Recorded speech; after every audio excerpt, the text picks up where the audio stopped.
I only have 3 black powder. I have 2 rifles and a pistol, and I wanted to show them. This is the first one I bought, and I bought it in about 1980, 1981, somewhere in there. And I did not buy it to hunt with. I bought it because I thought it would look good. I had a fireplace in the house that I lived at, and I thought it would look good leaning up against the fireplace. And so it stayed there for the duration that I was in that home, and then the subsequent homes until the one that I live in now. It leaned up against the fireplace. I never shot it. I didn't know how to shoot it. And one day a guy came over and saw it and asked me how I liked it, and I said, well, I don't really know. I've never shot it. And he had all the supplies. He shot these things, and he had all the supplies, so we went outside, and he showed me how to go through it and fill it up and with black powder and how to shoot it. And it was a lot of fun. And I began to hunt on occasion during primitive season here. Never shot anything with it, but I'll show it to you. This is a 50 caliber. It is by Richland Arms Corporation. They were an importer. It's in the half-cock position now, which is the only safety on the gun. That and not having a cap on the nipple there. But it has a case-hardened steel, some engraving on it, as you can see. It is 50 caliber.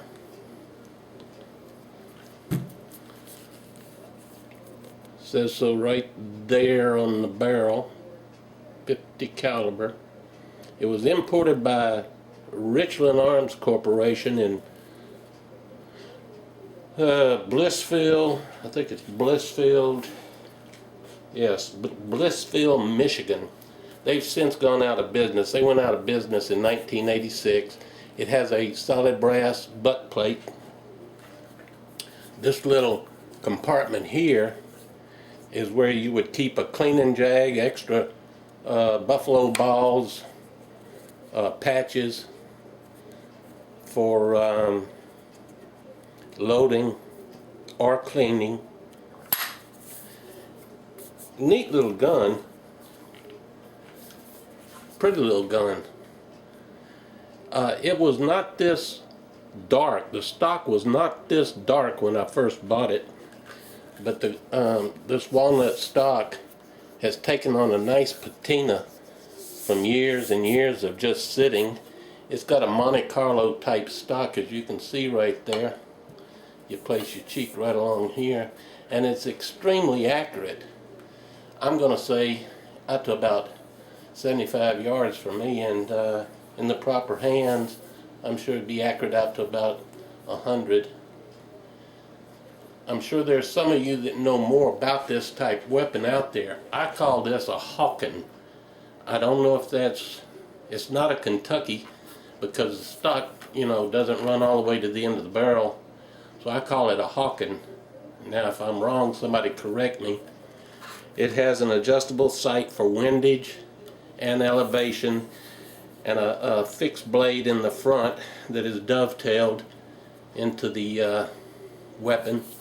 This is the cleaning rod and the loading rod. You simply pull it all the way out and shove it down in this hole here. It's a pretty weapon, and it looked real good leaning up against my fireplace. If you notice, it has 2 triggers. This is the sit trigger, and this is the trigger that you set the charge. You pull the trigger, and that's what you set the charge off with. This trigger here. Once you cock it and pull this, you hear that click. It takes 1 pound of pressure to let the hammer fall. 1 pound. Now, you can cock it and just pull the trigger without pulling the set trigger, and it takes 3 3/4 pound pull to set the charge off. So either way, it's got a nice trigger on it, but when you pull that set trigger, once you reach up here, you better have it on the target because it's fixing to go off. It does not kick. It is a heavy, heavy gun. This gun weighs 8 3/4 pounds. Okay.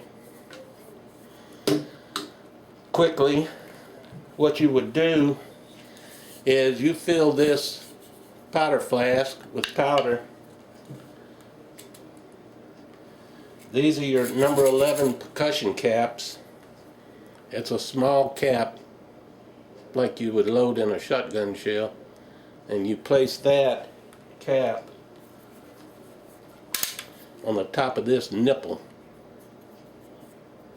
right there. Okay, and when you pull the trigger, it detonates that cap. It blows fire into the powder charge, and the bullet goes out the other end. What you would do, you'd take this little instrument here and pour the amount of powder that you want, out of this into here, and you set it.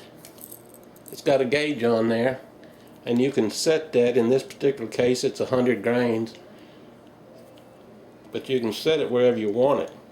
This slides up and down, and you would take it, place it over the barrel, and do like that, and your powder falls into the barrel. Then you would either take a 50 caliber buffalo ball with one of these waxed patches, place it here, stick it in the end of the barrel, get it started with this end of the horn here, and then use the ramrod to finish shoving it down in there. Or you could use a sabot, 50 caliber sabot. It has a plastic sleeve on it. Sabot is French for old shoe, and it eliminates the patch. You don't need the patch. You shove that down in, making sure it's seated on top of the powder charge. It's got to go all the way down. What I normally do on a black powder, once I find out how far down in the barrel the powder charge goes, I mark the ramrod so that I go to the same point every time, because if you leave a gap in there, then this becomes a hand grenade. So that's 50 caliber sabot. You also have to make damn sure you use the right powder. Use the wrong powder and this whole thing will blow up. And I've seen guns that had been fired with the modern powder, smokeless powder, and it just completely destroys the gun. In some cases injures the shooter. Now, if any of y'all know what this is, let me know. I'm calling it a Hawken because of the distance between the forearm here and the end of the barrel. It's not a Kentucky. A lot of fun to shoot. I'll tell you a quick story about this gun, then I got to go. I went out to the end of the driveway there one day with it because there was a deer that came up to the end of the driveway every day at 4:30, and it was during Blackpowder season, and I said, well, I'm going to be waiting, and I went out there, and here come a doe, because the deer always came down the driveway to feed. I used to feed them, And when she got directly across from me, about 20 feet away, she stopped. And I cocked the gun, slowly lifted it, and when I pulled the trigger, the cap just made a little fizzle and a little puff of smoke, and that was it. It did not set off the main charge.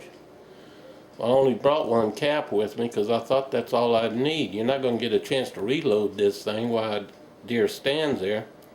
So I turned around, walked all the way back to the house, about 75, 80 yards, came inside, found another cap, stepped outside, put it on the nipple here, walked down to the end of the driveway, and she's still standing there waiting on me. I got about 30 feet from her. I cocked the weapon and I slowly started bringing it up, and when I did, she turned and ran into the woods. I never had a chance to pull the trigger. And that was about 15 years ago. Well, that charge, about 110 grains of black powder, is still in this gun because there is nowhere to take the charge out of this weapon. The only way you get the charge out of this weapon is to fire it out the end of the barrel. Well, it was late in the evening, so I came back in and took the cap off, leaned it up against the fireplace, and that's where it's been sitting for about the last 15 years. So, what I'm going to do, it's raining here now, I was going to do it today, but I'm going to take this and put it in one of those sawhorse type vices that you see on TV, and I'm going to tie a string to the trigger, and I'm going to back off, and I'm going to film shooting this thing, because I'm certain that it will go off, and it probably wouldn't harm me, but I'm not going to have it that close to my face. You know, I'm not that stupid. I'm just not going to do it. So it's black powder. Black powder is made wet, and it will stay volatile forever. It can get wet, and of course it's been in the house, so it hadn't gotten wet, but it can get wet, dry out, get wet, dry out. It's made wet, and then they dry it out and crush it up. So it's still good. As long as the nitrates don't leach out, which they don't have any place to go on this situation, it'll stay volatile for 100 years or more. Every now and then you'll read in the paper where somebody dug up a Civil War cannonball and they go to defuse it and it blows up. Well, that's because the black powder inside of it is still volatile. So that's what I'm going to do. I'm going to put it in a vise and back off and pull the trigger with a string. I'll do it on camera so y'all can see it. For takedown, all you do is knock this pin out here. It comes out on the other side, and the barrel separates from the stock, and then you clean it, and you have to clean it real well because black powder is real caustic on metal. But I thought y'all might like to look at it. I'll show the pistol. It's never been fired either. Now I do have a modern inline that I've fired quite a bit. But this one here serves its purpose. It looks nice up against the fireplace if you're into old-timey stuff. And that is a 50 caliber black powder imported from Italy. The gun is made in Italy, and it was imported by Richland Arms Corporation, Blissville, Michigan, who has since gone out of business. But I thought you'd enjoy looking at it. And next time you see it, we'll be shooting it.